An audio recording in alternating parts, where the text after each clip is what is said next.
Have you ever had a moment so quiet, so painfully honest, that you suddenly realized your entire life might not be yours at all? Maybe it was during a late night when everyone else was asleep and you stared at the ceiling feeling a strange emptiness in your chest, an emptiness you can't explain. Or maybe it hit you in the middle of a normal day, while waiting at a traffic signal or scrolling through your phone, a whisper inside you saying, "This can't be all there is. Something is controlling me." But what? What if I told you that your deepest suspicion is right? What if I told you that you have been living under a kind of slavery since the day you were born, not a slavery enforced by rulers or chains, but one enforced by something far more intimate, your own body? Not the world, not society, not your job, not your parents, not the government. Your own body has been controlling you. And the most terrifying part is that you never noticed because the cage was built from the inside. Today, I want to show you how spiritual people break this invisible slavery, how they rise above the body's commands, reclaim their true identity, and awaken to something far more powerful than the physical self. Stay with me, because if this message reaches the right part of your soul, your entire life may never look the same again. From the moment you enter this world, your body begins whispering orders. Hunger, feed me. Tired, lie down. Cold, fix it. Afraid, hide. Alone, seek comfort. You obey. You don't question. You assume these signals are you. But the truth is, the body is not you. The body is your pet, a creature you were supposed to train, but somehow it ended up training you. Think about it. When was the last time you acted because your soul wanted something, not your fear, not your appetite, not your exhaustion, not your craving, not your loneliness? Most people never do. They spend their entire lives feeding the same machine that will eventually die anyway. It's like polishing a cage while forgetting about the bird trapped inside. Spiritual masters realized this long ago, and they learned how to break free. There was once a monk who decided to sit in a cave for 7 days with nothing but water. The villagers thought he was insane. On the second day, his body began screaming, "You're starving. Go home. You're tired. Lie down. You're going to die." His hands shook. His stomach twisted. His head pounded. But he didn't move. On the fifth day, the body changed its strategy. Just one fruit. One bite. Please. You can meditate better if you eat. You'll think clearer. You deserve comfort. The monk opened his eyes and whispered to his body, "You've confused yourself. You believe you are my master, but you are only a guest, and a guest does not command the house." On the seventh day, the body stopped shouting, and for the first time in his life, he heard the voice beneath the noise, the voice of the soul.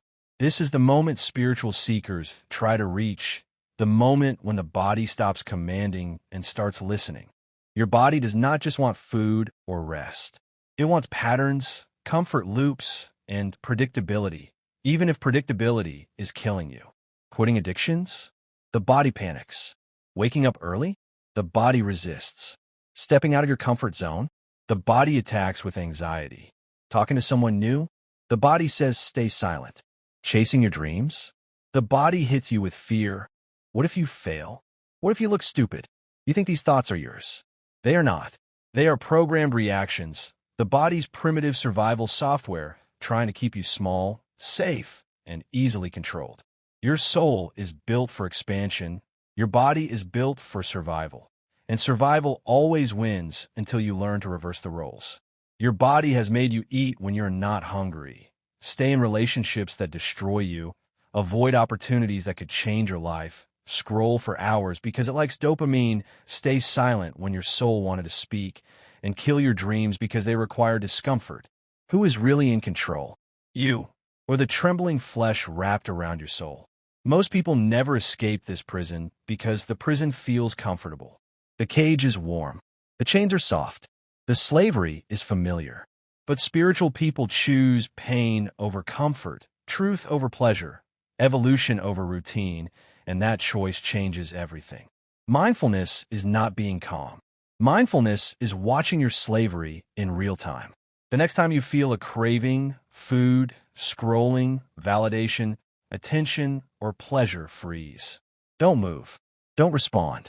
Just observe. Notice how your body throws a tantrum. It pulls, it pushes, it screams, it manipulates. But you, your soul, remains still. That stillness is the soul reclaiming control. The discomfort you feel when you don't obey the body is the doorway to freedom. That discomfort is detox. That discomfort is the body learning you are not its servant. That discomfort is spiritual rebirth. Discipline is not punishment. It is retraining the creature you live in. Think of a wild animal. If you feed it whenever it cries, it becomes uncontrollable. But if you feed it with structure, boundaries, and intention, it becomes loyal.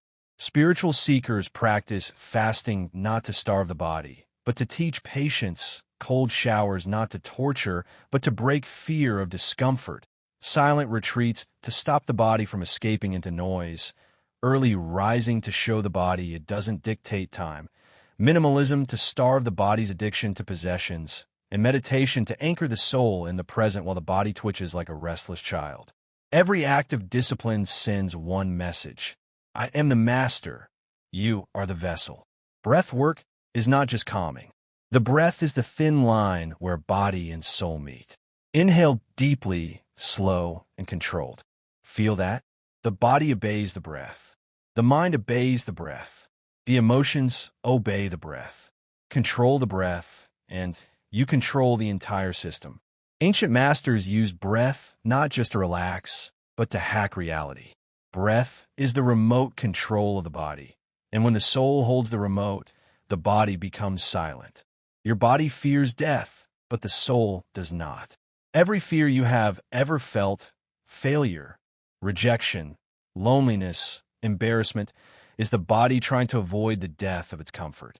When your body fears danger, it sends panic. When your soul senses destiny, it sends intuition. People confuse the two. The body screams louder, so the soul gets ignored.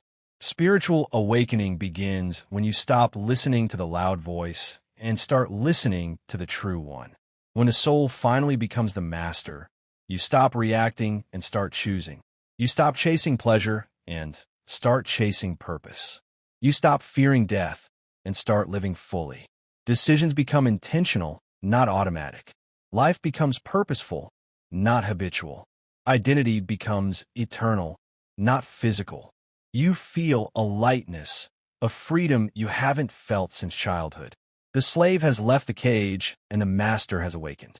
Now ask yourself honestly, how much of your life has been lived by your soul and how much by your body?